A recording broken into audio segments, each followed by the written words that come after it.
welcome back. We are going to be reading from our Charlotte's Web again, and we are reading.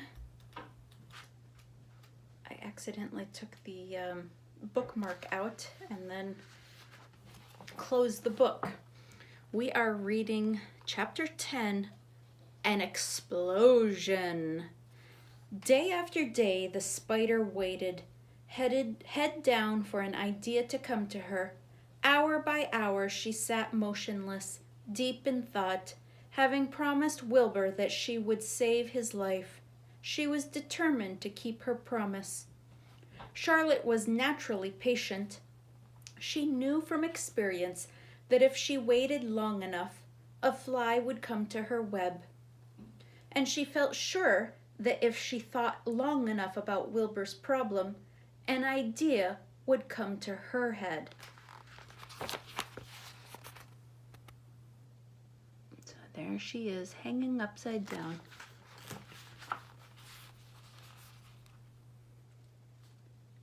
Finally, one morning toward the middle of July, the idea came. "Why, how perfectly simple," she said to herself. "The way to save Wilbur's life is to play a trick on Zuckerman." "If I can fool a bug," thought Charlotte, "I surely can fool a man. People are not as smart as bugs." Wilbur walked into his yard just at that moment. "What are you thinking about, Charlotte?" he asked. "I was just thinking," said the spider, "that people are very gullible." "What does gullible mean?" "Easy to fool," said Charlotte. "That's a mercy," replied Wilbur, and he lay down in the shade of his fence and went fast asleep.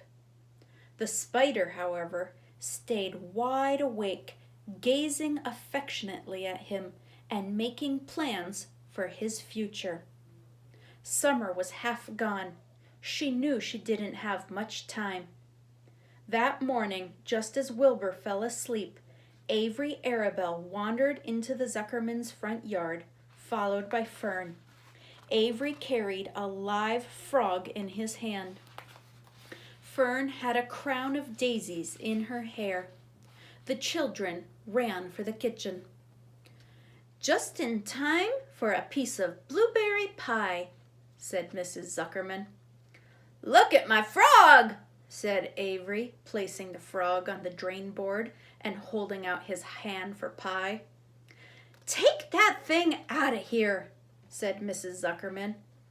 "He's hot," said Fern. "He's almost dead, that frog." "He is not," said Avery. "He lets me scratch him between the eyes." The frog jumped and landed in Mrs. Zuckerman's dishpan, full of soapy water. "You're getting your pie on," said Fern. "Can I look for eggs in the house hen, Aunt Edith?" "Run outdoors, both of you, and don't go bother the hens." "It's getting all over everything," shouted Fern. "His pie is all over his front." "Come on, frog," cried Avery. He scooped up his frog. The frog kicked, splashing soapy water onto the blueberry pie. "Another crisis," groaned Fern. "Let's swing in the swing," said Avery. The children ran to the barn. Mr. Zuckerman had the best swing in the county. It was a single, long piece of heavy rope tied to the beam over the north doorway. At the bottom end of the rope was a fat knot to sit on. It was arranged so that you could swing without being pushed. You climbed a ladder to the hayloft. Then, holding the rope, you stood at the edge and looked down, and were scared and dizzy. Are you afraid of heights like that? I don't know if I could go on a swing like that. Then you straddled the knot so that it acted as a seat. Then you got up all your nerve took a deep breath, and jumped. For a second, you seemed to be falling to the barn floor far below, but then suddenly the rope would begin to catch you, and you would sail through the barn door, going a mile a minute, with the wind whistling in your eyes and ears and hair. Then you would zoom upward into the sky and look up at the clouds, and the rope would twist, and you would twist and turn with the rope.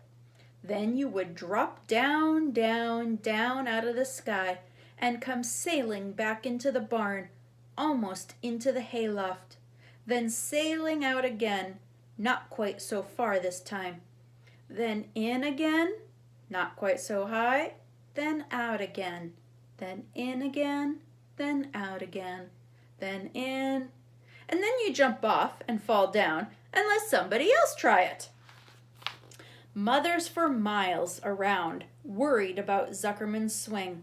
They feared some child would fall off. But no child ever did. Children almost always hang on to things tighter than their parents think they will. Avery put the frog into his pocket and climbed to the hayloft. "The last time I swang in this swing, I almost crashed into a barn swallow," he yelled. "Take that frog out!" cried Fern. Avery straddled the rope and jumped. He sailed out through the door, frog and all, and into the sky, frog and all. Then he sailed back into the barn. "Your tongue is purple!" screamed Fern. "So is yours!" cried Avery, sailing out again with the frog. "I have hay inside my dress. It itches," called Fern. "Scratch it!" yelled Avery as he sailed back. "It's my turn," said Fern.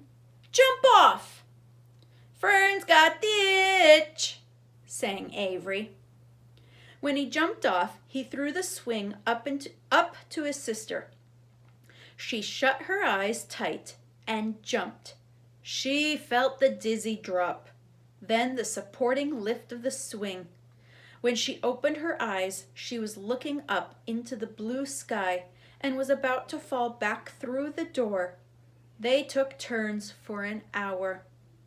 When the children grew tired of swinging, they went down toward the pasture and picked wild raspberries and ate them. Have you been able to visualize what this swing looks like in your mind?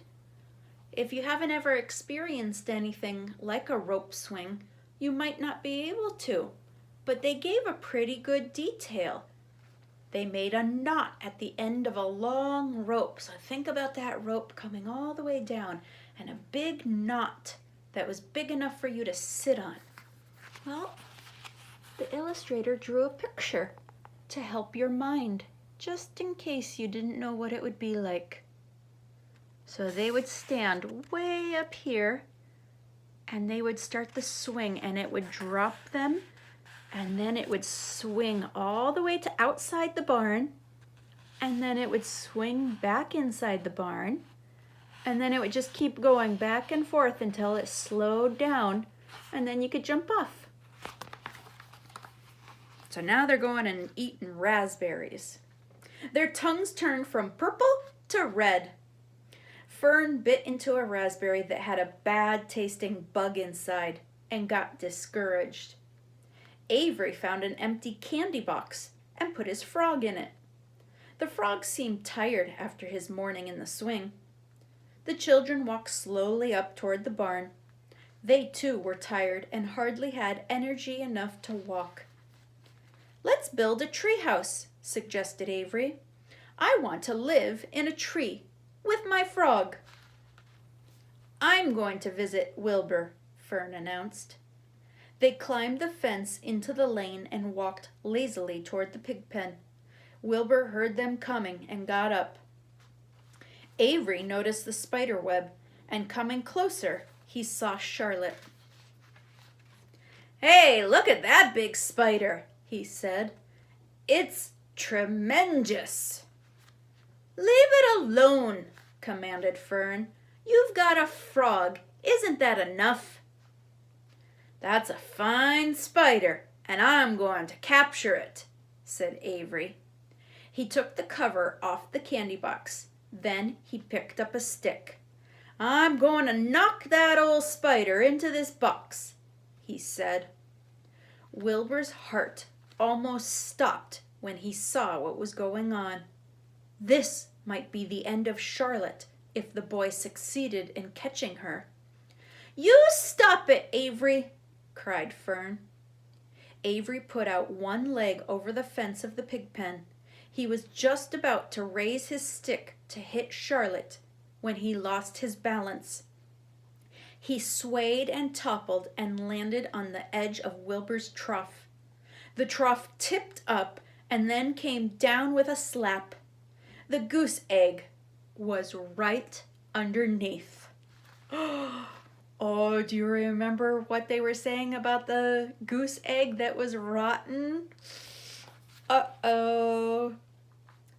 There was a dull explosion as the egg broke. And then a horrible smell. Fern screamed. Avery jumped to his feet. The air was filled with the terrible gases and smells from the rotten egg. Templeton, who had been resting in his home, scuttled away into the barn. "Good night!" screamed Avery. "Good night! What a stink! Let's get out of here!" Fern was crying. She held her nose and ran toward the house. Avery ran after her, holding his nose.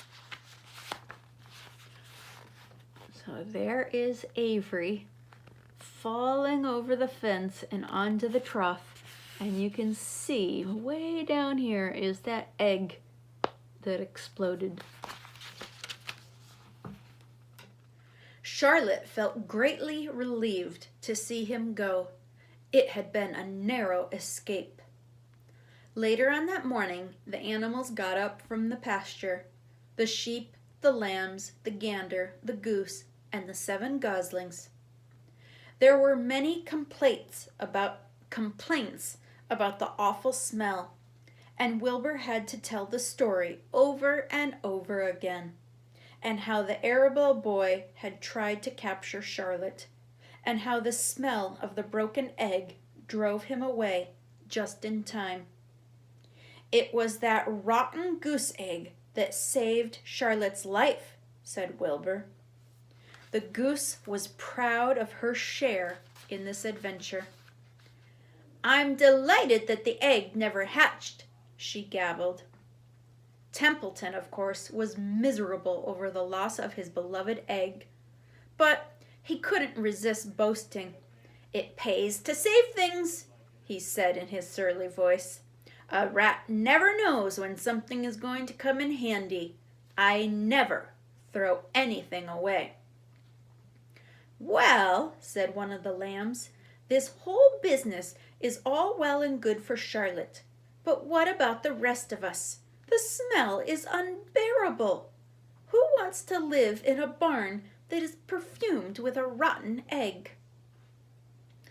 "Don't worry, you'll get used to it," said Templeton. He sat up and pulled wisely at his long whiskers, then crept away to pay a visit to the dump. When Lurvy showed up at lunchtime carrying a pail of food for Wilbur, he stopped short a few paces from the pig pen. He sniffed the air and made a face. "What in thunder?" he said. Setting the pail down, he picked up the stick that Avery had dropped and pried the trough up. "Rats," he said. "Phew! I might have known a rat would make a nest under this trough. How I hate a rat!" And Lurvy dragged Wilbur's trough across the yard and kicked some dirt into the rat's nest, burying the broken egg and all Templeton's other possessions. Then he picked up the pail.